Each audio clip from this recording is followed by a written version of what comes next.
warahmatullahi wabarakatuh. Selamat malam Ibu dan rekan-rekan semuanya. Perkenalkan, kami dari kelompok 6 ingin memaparkan hasil karya kami yang berjudul Penerapan Strategi Pencegahan Narkoba di SMA Negeri 4 Cimahi. Next. Sebelum masuk ke materi, perkenankan kami untuk memperkenalkan anggota kelompok terlebih dahulu. Perkenalkan, nama saya Muhammad Fareh Rizky Triputra Husnaini dan rekan saya yang bernama saya Ahmad Syafi'i. Izin merawat ya, untuk NIM saya yaitu 240100099. Saya Ning Azmi Syifal Munawaroh. Saya Zikrina Fauzia Silvani. Baik, next. Di slide selanjutnya itu ada daftar isi. Yang pertama itu ada pendahuluan, yang kedua ada pembahasan, yang terakhir ada penutup. Di slide selanjutnya yaitu pendahuluan yang akan dibacakan oleh Teh Zikrina. Kepada Teh Zikrina, saya persilakan. Baik, terima kasih. Narkoba adalah zat yang dapat menyebabkan ketidaksadaran atau pembiusan karena mempengaruhi susunan saraf pusat. Selain itu, menurut Jacobus 2005 menjelaskan bahwa narkoba sebagai zat dari tanaman atau sintetis yang menyebabkan perubahan kesadaran, hilangnya rasa, dan ketergantungan. Narkotika adalah zat atau obat yang berasal dari tanaman atau bukan tanaman, baik sintetis maupun semi-sintetis, yang dapat menyebabkan penurunan atau perubahan kesadaran, hilangnya rasa, mengurangi sampai menghilangkan rasa nyeri, dan dapat menimbulkan ketergantungan. Narkoba juga merupakan zat yang dapat menyebabkan perubahan fungsi fisik maupun psikologis pada tubuh manusia, serta menimbulkan ketergantungan. Istilah narkoba berasal dari bahasa Yunani narke yang berarti dibius, sehingga tidak dapat merasakan apa-apa. Dikembalikan lagi kepada Kang Farel. Baik, terima kasih kepada Teh Zikrina. Di slide selanjutnya itu ada efek penyalahgunaan narkoba di kalangan remaja yang akan disampaikan lagi oleh Teh Zikrina pada efek pada fisik. Baik. Adapun beberapa efek samping dari penyalahgunaan narkoba di kalangan remaja. Yang pertama, efek pada fisik. Tubuh manusia dapat mengalami perubahan biologis yang signifikan akibat penggunaan narkoba jangka panjang, khususnya jenis depresan. Dalam kondisi tertentu, tubuh menjadi sangat bergantung pada zat tersebut untuk dapat berfungsi secara normal. Misalnya saat mengonsumsi alkohol, otak tuh berhenti memproduksi zat kimia tertentu, dan organ seperti hati serta sel-sel tubuh mulai menyesuaikan diri hingga tergantung pada alkohol untuk menjaga keseimbangannya. Ketika penggunaan narkoba dihentikan, tubuh akan mengalami ketidakseimbangan kimiawi yang dapat memicu gejala putus obat atau GPO seperti nyeri, diare, kram otot, insomnia, mual, dan muntah. Kemudian selain menyebabkan ketergantungan, penggunaan narkoba juga dapat merusak organ vital seperti jantung, paru-paru, ginjal, dan juga otak. Kemudian bahkan pengguna jarum suntik juga beresiko tinggi akan tertularnya penyakit berbahaya seperti hepatitis C dan HIV yang berdampak serius pada kesehatan fisik. Selanjutnya, efek pada mental akan dijelaskan oleh Kang Farel. Baik, materi selanjutnya yaitu efek pada mental. Jadi yang pertama itu ada ketergantungan mental.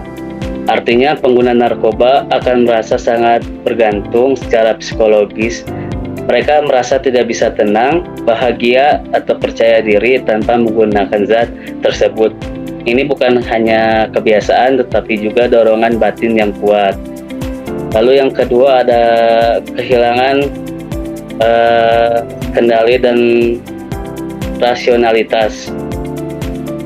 Jadi maksudnya itu narkoba mempengaruhi kerja otak, terutama bagian yang mengatur logika dan mengendalikan diri.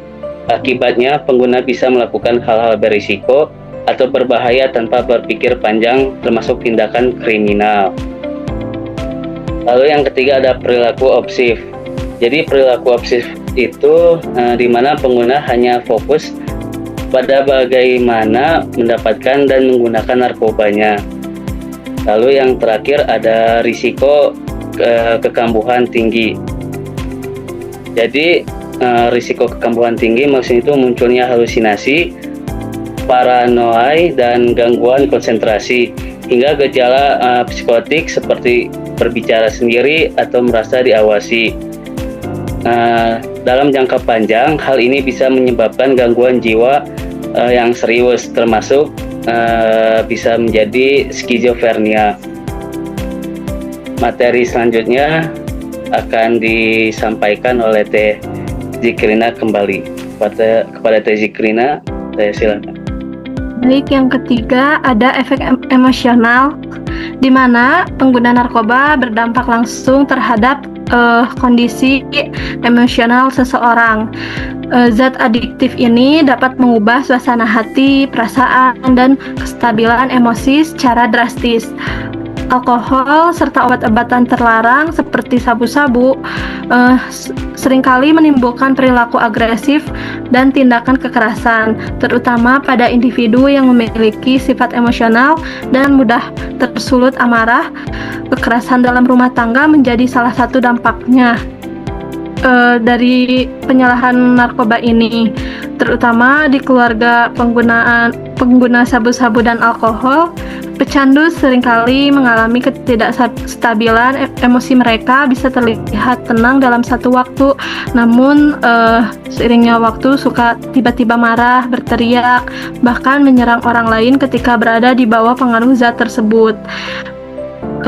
Kemudian dalam kondisi teler pun, pecandu narkoba cenderung melakukan kekerasan fisik. Kekerasan fisiknya itu terhadap orang-orang terdekat, termasuk orang tua, pasangan, bahkan anak-anak mereka. Tragisnya, setelah efek narkoba hilang, mereka seringkali tidak mengingat perbuatan buruk tersebut. Kecanduan juga dapat mengubah kepribadian seseorang secara signifikan.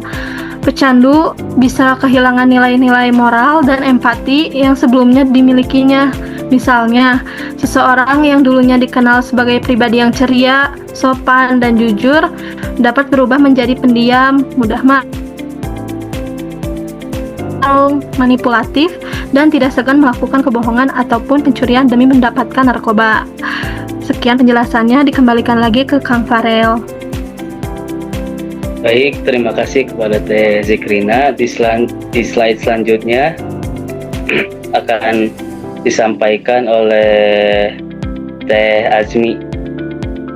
Nah, di slide hasil penelitian ini, SMA Negeri 4 Cimahi menunjukkan komitmen yang kuat dalam mencegah penyalahgunaan narkoba di lingkungan sekolah. Melalui peran aktif guru bimbingan dan konseling, sekolah menjalankan berbagai strategi pencegahan seperti sosialisasi dan edukasi yang melibatkan siswa, tenaga pendidik, serta kolaborasi dengan berbagai pihak terkait, terutama dengan Badan Narkotika Nasional Kota Cimahi. Identifikasi siswa beresiko tinggi dilakukan secara sistematis dengan mengumpulkan data dan melibatkan wali kelas, guru mata pelajaran, serta orang tua untuk memastikan intervensi yang tepat dan efektif. Dengan demikian, terdapat juga tantangan besar dalam implementasi pencegahan, yaitu pengaruh lingkungan luar sekolah yang tidak bisa diawasi secara langsung oleh pihak sekolah, terutama bagi siswa yang tinggal di lingkungan dengan pergaulan bebas dan kurang pengawasan dari orang tua. Nah, menghadapi hal tersebut ini, sekolah akan merancang strategi baru yang menitikberatkan pada pelibatan aktif orang tua dan masyarakat dalam program pencegahan narkoba dengan harapan terciptanya pengawasan yang lebih menyeluruh terhadap perilaku siswa baik di lingkungan sekolah maupun di luar lingkungan sekolah. Saya kembalikan ke moderator. Baik, terima kasih kepada Teh Azmi. Materi selanjutnya akan disampaikan oleh Kang Ahmad, yaitu next lanjutan pembahasan akan disampaikan oleh Kang Ahmad. Silahkan. Baik, sebelumnya terima kasih kepada Kang Farel karena telah mempersilahkan saya membahas. Baik, di sini saya akan menyampaikan ya pembahasan dari hasil wawancara yang mendalam dengan guru bimbingan dan konseling di Seman 4 Cimahi. Itu di sekolah Seman 4 Cimahi menjalankan program pencegahan narkoba dengan pendekatan yang terstruktur dan menyeluruh. Sekolah juga mengedepankan kerjasama dengan lembaga eksternal seperti BNN dan Polres, serta pengembangan karakter siswa sebagai upaya utama. Jadi, di Seman 4 itu, sekolah tidak hanya mengandalkan guru bimbingan dan konseling, tetapi juga sekolah juga turut mengundang BNN atau Polres Cimahi untuk mengedukasi para siswa, yaitu itu juga termasuk salah satu strategi utama yang diterapkan sekolah Seman 4 Cimahi tentang bahayanya narkoba. Yaitu aktivitas ini juga dilakukan secara berkala, baik melalui tatap muka langsung di dalam kelas maupun dengan memanfaatkan media digital. Sekolah seperti video edukasi, poster digital, atau media sosial. Dan di situ juga program pencegahan narkoba di Seman 4 Cimahi itu dilaksanakan dalam bentuk bimbingan klasikal, yaitu layanan bimbingan untuk semua siswa dalam satu kelas secara bersamaan. Aktivitas ini juga dirancang untuk menjangkau seluruh siswa. Dan menurut hasil wawancara, program ini dilaksanakan saat penerimaan siswa baru, atau berarti lebih difokuskan untuk anak-anak kelas 10. Dan di situ juga jika ada siswa yang terlihat atau teridentifikasi menggunakan narkoba, pihak sekolah tidak langsung memberikan sanksi, tetapi juga terlebih dahulu melakukan pendekatan yang lebih manusiawi dan rehabilitatif, yaitu langkah awalnya adalah membawa siswa tersebut ke rumah sakit untuk melakukan cek. Dan kalau semisalnya siswa tersebut itu positif menggunakan narkoba atau obat-obatan, dan di situ juga sekolah akan atau guru bimbingan konseling akan mengalih tangankan kepada pihak yang berwenang seperti BNN atau Polres, bukan untuk disanksi tapi untuk direhabilitasi. Dan di situ juga guru bimbingan konseling menekankan bahwa parenting orang tua itu sangat penting untuk pergaulan siswa tersebut. Jadi karena apa? Karena guru bimbingan dan konseling itu tidak bisa menjangkau siswa di luar sekolah. Jadi boleh dibilang kayak wewenang guru BK itu hanya ada di ruang lingkup sekolah. Dan kalau misalnya udah di luar sekolah itu berarti tanggung jawab orang tua. Dan di situ juga makanya kenapa guru BK di Seman 4 Cimahi itu menekankan bahwa parenting itu sangat penting untuk menciptakan karakter si peserta didik itu. Mungkin cukup penjelasan dari saya.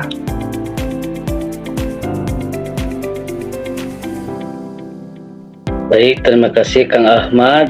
Selanjutnya, next. Nah, di sini ada kesimpulan yang akan dibacakan kembali oleh Kang Ahmad. Baik, dan untuk kesimpulannya, berdasarkan wawancara mendalam dengan guru bimbingan dan konseling di Seman 4 Cimahi, dapat disimpulkan bahwa upaya pencegahan penyalahgunaan narkoba di sekolah ini dilakukan dengan pendekatan yang menyeluruh melalui metode pendidikan, kerjasama, dan pengembangan karakter. Program pencegahan disajikan dalam bentuk penyuluhan rutin, bimbingan kelas yang mengundang narasumber dari Badan Narkotika Nasional Cimahi, dan Polresta Cimahi, serta konseling kelompok untuk siswa yang beresiko terkait atau teridentifikasi menggunakan narkoba atau sejenisnya. Mungkin itu saja ya yang bisa disampaikan oleh kelompok kami, dan kurang lebihnya kami mohon maaf, dan apabila ada tutur kata yang tidak dimengerti atau kurang difahami, mungkin teman-teman atau ibu boleh langsung menanyakan kepada kita. Kurang lebihnya mohon maaf. Wassalamualaikum warahmatullahi wabarakatuh.